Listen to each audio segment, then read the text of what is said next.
नमस्कार। श्रीमद् वाल्मीकि रामायण अखंड पाठ में स्वागत है आप सबका। आज हम पढ़ रहे हैं उत्तरकांड से पंचमः अर्थात 5वां सर्ग। आज के सर्ग में हम आगे जानेंगे राक्षसों की वंशावली के बारे में, जैसे सुकेश के पुत्र माल्यवान, सुमाली और माली की संतानों के बारे में। तो चलिए प्रारंभ करते हैं आज का पाठ। सुकेशं धार्मिकं दृष्ट्वा वरलब्धं च राक्षसं ग्रामणीर्नाम गन्धर्वो विश्वावसु समप्रभः। तस्य देववती नाम द्वितीया श्रीरिवात्मजा त्रिषु लोकेषु विख्याता रूपयौवनशालिनी। तां सुकेशाय धर्मात्मा ददौ रक्षः श्रियं यथा वरदानकृतैश्वर्यं सा तं प्राप्य पतिं प्रियम्। आसीत् देववती तुष्टा धनं प्राप्येव निर्धनः। स तया सह संयुक्तो रराज रजनीचरः। अञ्जनादभिनिष्क्रान्तः करेण्वेव महागजः। ततः काले सुकेशस्तु जनयामास राघव।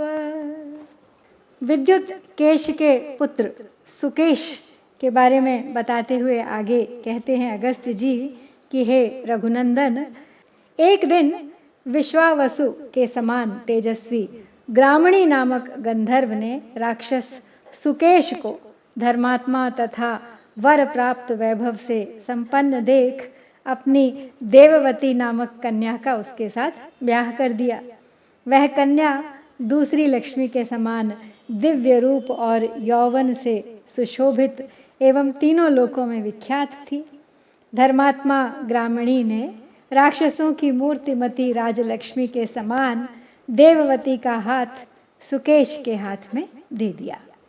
वरदान में मिले हुए ऐश्वर्य से संपन्न प्रियतम पति को पाकर देववती बहुत संतुष्ट हुई, मानो किसी निर्धन को धन की राशि मिल गई हो।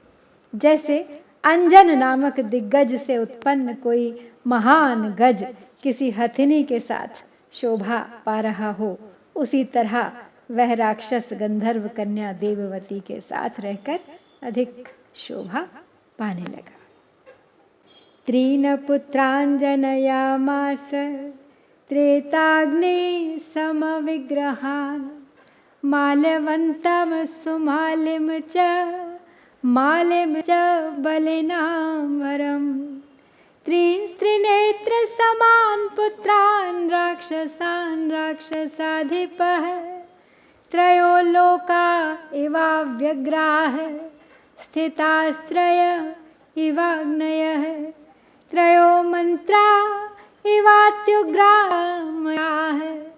त्रयः सुकेशस्य सुतास्त्रेताग्नि समतेजसः।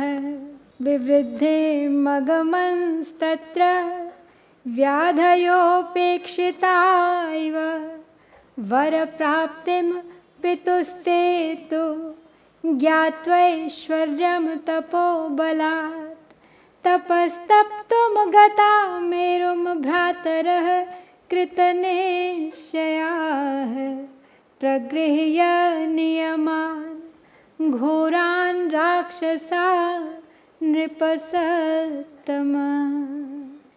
आगे बढ़ाते हुए वृत्तांत कहते हैं अगस्त्य जी कि हे रघुनंदन, तदनंतर समय आने पर सुकेश ने देववती के गर्भ से 3 पुत्र उत्पन्न किए, जो 3 अग्नियों के समान तेजस्वी थे। उनके नाम थे माल्यवान, सुमाली और माली। माली बलवानों में श्रेष्ठ था। वे तीनों त्रिनेत्रधारी महादेव जी के समान शक्तिशाली थे। उन तीनों राक्षस पुत्रों को देखकर राक्षस राज सुकेश बड़ा प्रसन्न हुआ।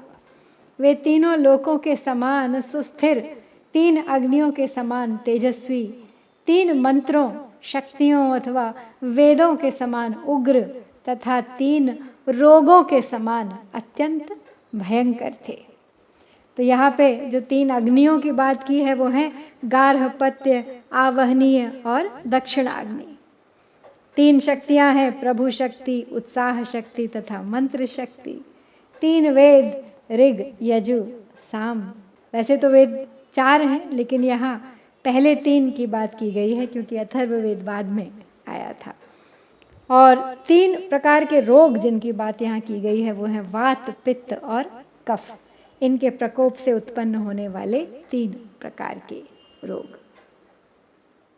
तो सुकेश के वे तीनों पुत्र त्रिविध अग्नियों के समान तेजस्वी थे। वे वहाँ उसी तरह बढ़ने लगे जैसे उपेक्षावश दवा न करने से रोग बढ़ते हैं।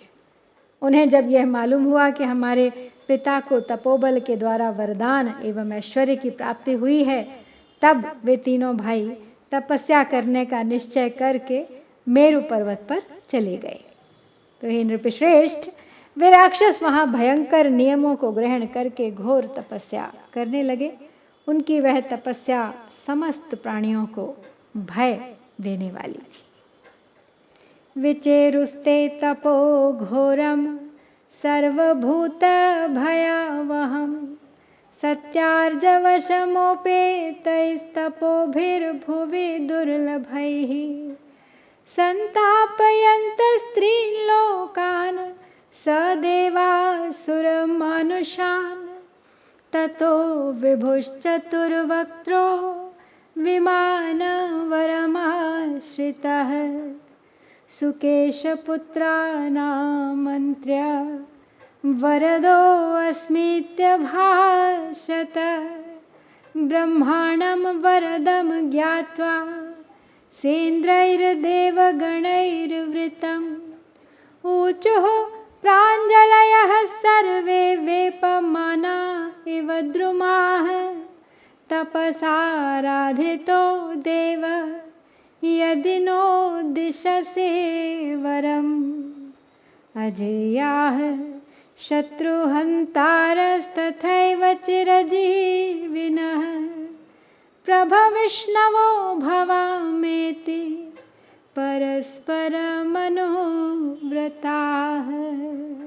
आगे बोले अगस्त्य मुनि कि सत्य, सरलता एवं शम दम आदि से युक्त तप के द्वारा जो भूतल पर दुर्लभ है, वे देवताओं, असुरों और मनुष्यों सहित तीनों लोकों को संतप्त करने लगे। तब 4 मुख वाले भगवान ब्रह्मा एक श्रेष्ठ विमान पर बैठकर वहां गए और सुकेश के पुत्रों को संबोधित करके बोले, मैं तुम्हें वर देने के लिए आया हूँ। इंद्र आदि देवताओं से घिरे हुए वरदायक ब्रह्मा जी को आया जान वे सब के सब वृक्षों के समान कांपते हुए हाथ जोड़कर बोले, देव, यदि आप हमारी तपस्या से आराधित एवं संतुष्ट होकर हमें वर देना चाहते हैं तो ऐसी कृपा कीजिए जिससे हमें कोई परास्त न कर सके। हम शत्रुओं का वध करने में समर्थ, चिरजीवी तथा प्रभावशाली हों, साथ ही हम लोगों में परस्पर प्रेम बना रहे।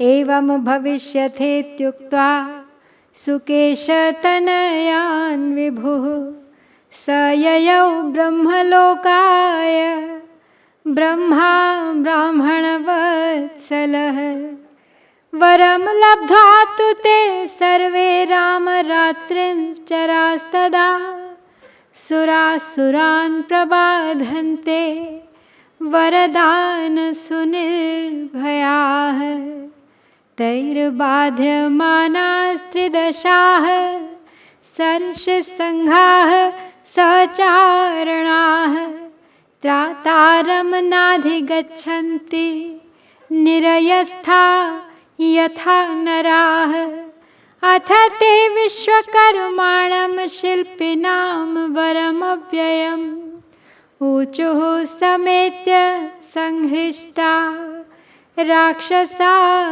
रघुसत्तमा। तो जब ब्रह्मा जी के कहने पर उन्होंने वरदान मांगा और ऐसा वरदान मांगा कि शत्रु कोई उन्हें परास्त न कर सके, वो चिरंजीवी हों, प्रभावशाली हों, उनमें परस्पर प्रेम बना रहे। तो ये सुनकर ब्रह्मा जी ने कहा तथास्तु, कि तुम ऐसे ही होगे। तो सुकेश के पुत्रों से ऐसा कहकर ब्राह्मण वत्सल ब्रह्मा जी ब्रह्मलोक को चले गए। हे श्री राम, वर पाकर वे सब निशाचर उस वरदान से अत्यंत निर्भय हो देवताओं तथा असुरों को भी बहुत कष्ट देने लगे। उनके द्वारा सताए जाते हुए देवता, ऋषि समुदाय और चारण नरक में पड़े हुए मनुष्यों के समान किसी को अपना रक्षक या सहायक नहीं पाते थे। तो हे रघुवंश शिरोमणे, एक दिन शिल्प कर्म के ज्ञाताओं में श्रेष्ठ अविनाशी विश्वकर्मा के पास जाकर वे राक्षस हर्ष और उत्साह से भरकर बोले, ओजस तेजो बलवताम महतामात्म तेजसा गृहकर्ता भवानेव देवानां हृदयेप्सितम् अस्माकमपि तावत् त्वं गृहं कुरु महामते हिमवन्तम् उपाश्रित्य मेरुं मन्दरमेव वा महेश्वर गृहप्रख्यं गृहं नः क्रियतां महत् विश्वकर्मा ततस्तेषां राक्षसानां महाभुजः निवासं कथयामास शक्रस्येवामरावतीं दक्षिणस्योदधे स्थिरे त्रिकूटो नाम पर्वतः सुवेल इति चाप्यन्यो द्वितीयो राक्षसेश्वरः शिखरे तस्य शैलस्य मध्यमे अम्बुदसन्निभे शकुनैरपि दुष्प्रापे टङ्कच्छिन्न चतुर्दिशि 30 योजनं विस्तीर्णा शतयोजनमायता स्वर्णप्राकार संविता हेमतोरण संवृता मया लंकेति नगरी शक्राज्ञप्तेन निर्मिता। आगे का वृत्तांत सुनाते हुए कहते हैं महर्षि अगस्त्य कि हे रघुवंश मणे, अब उन राक्षसों को किसी का कोई भय रहा नहीं था। एक दिन वे शिल्प कर्म के ज्ञाताओं में श्रेष्ठ विश्वकर्मा के पास पहुंचे और उनसे बोले कि हे महामते, जो ओज बल और तेज से संपन्न होने के कारण महान हैं, उन देवताओं के लिए आप ही अपनी शक्ति से मनोवांछित भवन का निर्माण करते हैं। अतः हमारे लिए भी आप हिमालय, मेरु अथवा मंदराचल पर चलकर भगवान शंकर के दिव्य भवन की भांति एक विशाल निवास स्थान का निर्माण कीजिए। ये सुनकर महाबाहु विश्वकर्मा ने उन राक्षसों को एक ऐसे निवास स्थान का पता बताया जो इंद्र की अमरावती को भी लज्जित करने वाला था। वे बोले, राक्षसपतियों, दक्षिण समुद्र के तट पर एक त्रिकूट नामक पर्वत है और दूसरा सुवेल नाम से विख्यात शैल है। उस त्रिकूट पर्वत के मझले शिखर पर जो हरा भरा होने के कारण मेघ के समान नीला दिखाई देता है तथा जिसके चारों ओर के आश्रय टांकी से काट दिए गए हैं, अतएव जहाँ पक्षियों के लिए भी पहुँचना कठिन है, मैंने इंद्र की आज्ञा से लंका नामक नगरी का निर्माण किया है। वह 30 योजन चौड़ी और 100 योजन लंबी है। उसके चारों ओर सोने की 4 दीवारी है और उसमें सोने के ही फाटक लगे हुए हैं। तस्याम वसतः दुर्धर्षा यूयम राक्षस पुंगवाः अमरावतीं समासाद्य सेन्द्रायव दिवौकसः लंका दुर्गम समासाद्य राक्षसैर्बहुभिर्वृताः भविष्यथ दुराधर्षाः शत्रूणां शत्रुसूदनाः। विश्वकर्म वचः श्रुत्वा ततस्ते राक्षसोत्तमाः सहस्रानुचरा भूत्वा गत्वा तां वसन्पुरीं दृढप्राकारपरिखां हेमैर्गृहशतैर्वृतां लङ्कामवाप्यते हृष्टा न्यवसन् रजनीचरा। एतस्मिन्नेव काले तु यथा कामं च राघवः नर्मदा नाम गन्धर्वी बभूव रघुनन्दन। तस्याः कन्यात्रयं ह्यासीत् श्रीकीर्तिसमद्युतिः ज्येष्ठक्रमेण सा तेषां राक्षसानाम राक्षसी। विश्वकर्मा ने अब राक्षसों को लंका का पता बताया है जो त्रिकूट पर्वत पर स्थित है। आगे कहते हैं कि हे दुर्धर्ष राक्षस शिरोमणियों, जैसे इंद्र आदि देवता अमरावतीपुरी का आश्रय लेकर रहते हैं, उसी प्रकार तुम लोग भी उस लंकापुरी में जाकर निवास करो। हे शत्रुसूदन वीरों, लंका के दुर्ग का आश्रय लेकर बहुत से राक्षसों के साथ जब तुम निवास करोगे, उस समय शत्रुओं के लिए तुम पर विजय पाना अत्यंत कठिन होगा। तो विश्वकर्मा की यह बात सुनकर वे श्रेष्ठ राक्षस सहस्रों अनुचरों के साथ उस पुरी में जाकर बस गए। उसकी खाई और चार दीवारी बड़ी मजबूत बनी हुई थी। सोने के सैकड़ों महल उस नगरी की शोभा बढ़ा रहे थे। उस लंकापुरी में पहुंचकर वे निशाचर बड़े हर्ष के साथ वहां रहने लगे। तो हे रघुकुल नंदन श्री राम, इन्हीं दिनों नर्मदा नाम की एक गंधर्वी थी। उसके 3 कन्याएं हुईं जो ह्री, श्री और कीर्ति के नाम से शोभा संपन्न थी। तो ह्री, श्री और कीर्ति ये 3 देवियां हैं जो क्रमशः लज्जा, शोभा, संपत्ति और कीर्ति की अधिष्ठात्री मानी गई हैं। इनकी माता यद्यपि राक्षसी नहीं थी, तो भी उसने अपनी रुचि के अनुसार सुकेश के उन 3 राक्षस जातीय पुत्रों के साथ अपनी कन्याओं का ज्येष्ठ आदि अवस्था के अनुसार विवाह कर दिया। वे कन्याएं बहुत प्रसन्न थीं। उनके मुख पूर्ण चंद्रमा के समान मनोहर थे। कन्यास्ताः प्रददौ हृष्टाः पूर्णचन्द्रनिभाननाः त्रयाणां राक्षसेन्द्राणां तिस्रो गन्धर्वकन्यकाः दत्ता मात्रा महाभागा नक्षत्रे भगदैवते कृतदारास्तु ते राम सुकेशतनयास्तदा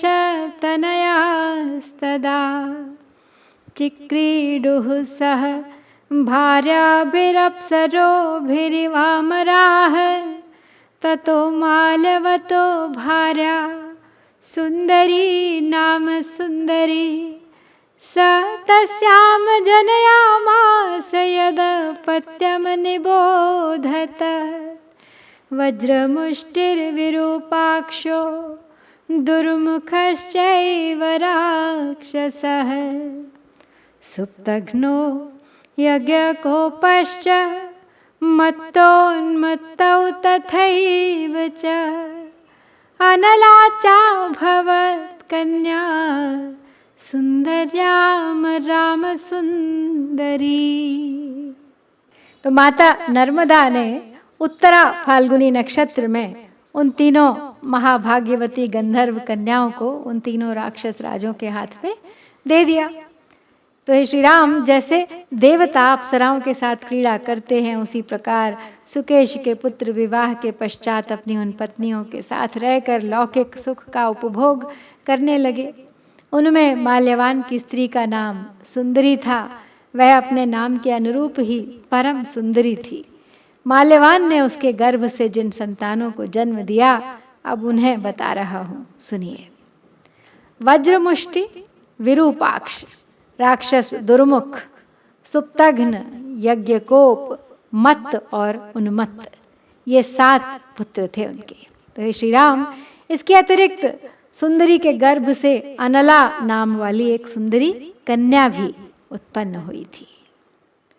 सुमालिनो अपि भार्यासीत् पूर्णचंद्र निभानना नाम्ना केतुमती राम प्राणेभ्यो अपि गरीयसी। सुमाली जनयामास यदपत्यम निशाचरः केतुमत्यां महाराज तन्निबोधानुपूर्वशः। प्रहस्तो अकम्पनश्चैव विकटः कालिकामुखः धूम्राक्षश्चैव दण्डश्च सुपार्श्वश्च महाबलः। संह्रादिः प्रघसश्चैव भासकर्णश्च राक्षसः राकापुष्पोत्कटा चैव कैकसी च शुचिस्मिताः कुम्भीनसी च इत्येते सुमालेः प्रसवाः स्मृताः। मालेस्तु वसुधा नाम गन्धर्वी रूपशालिनी भार्यासी पद्मपत्राक्षी स्वक्षी यक्षी वरोपमा। अब सुमाली की पत्नी भी बड़ी सुंदरी थी। उसका मुख भी पूर्ण चंद्रमा के समान मनोहर था और उसका नाम था केतुमती। सुमाली को वह प्राणों से भी अधिक प्रिय थी। तो महाराज निशाचर सुमाली ने केतुमती के गर्भ से जो संतानें उत्पन्न की थीं उनका भी क्रमशः परिचय दिया जा रहा है। सुनिए। प्रहस्त अकंपन विकट कालिका मुख धूम्राक्ष दंड महाबली सुपार्श्व संघ्रादि प्रघस तथा राक्षस भासकर्ण ये सुमाली के पुत्र थे। और राका पुष्पोत्कटा कैकसी और कुंभीनसी ये 4 पवित्र मुस्कान वाली उसकी कन्याएं थीं। ये सब सुमाली की संतानें बताई गई हैं। माली की पत्नी गंधर्व कन्या वसुधा थी जो अपने रूप सौंदर्य से सुशोभित होती थी। उसके नेत्र प्रफुल्ल कमल के समान विशाल एवं सुंदर थे। वह श्रेष्ठ यक्ष पत्नियों के समान सुंदरी थी।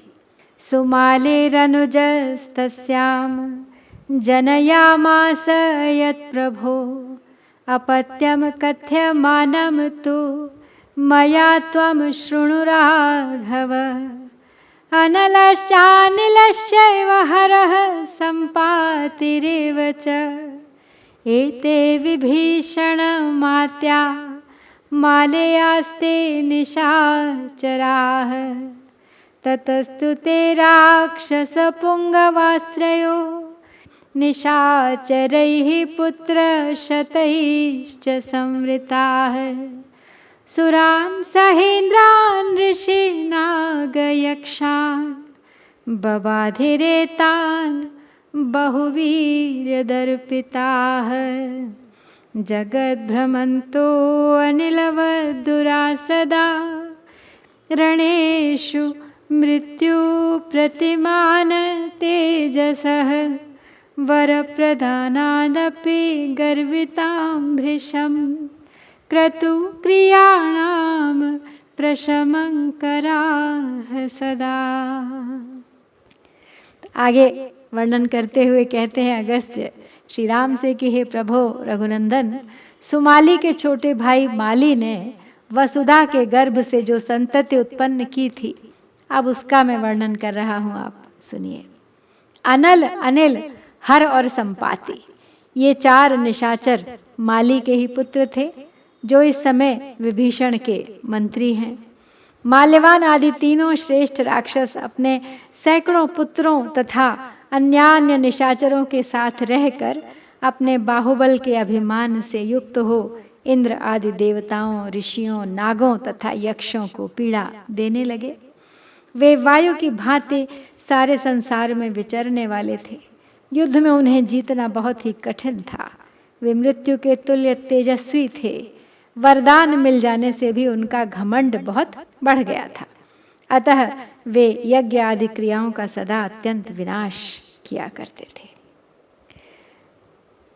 तो राक्षसों की वंशावली के बारे में कुछ और हमने जाना इस अध्याय में, लेकिन अभी ये प्रसंग काफी आगे जाने वाला है, क्योंकि श्री राम ने जो प्रश्न पूछा था कि रावण से भी अधिक महान इंद्रजीत को क्यों बताया गया है, तभी उसके उत्तर के तो हम आसपास भी नहीं हैं।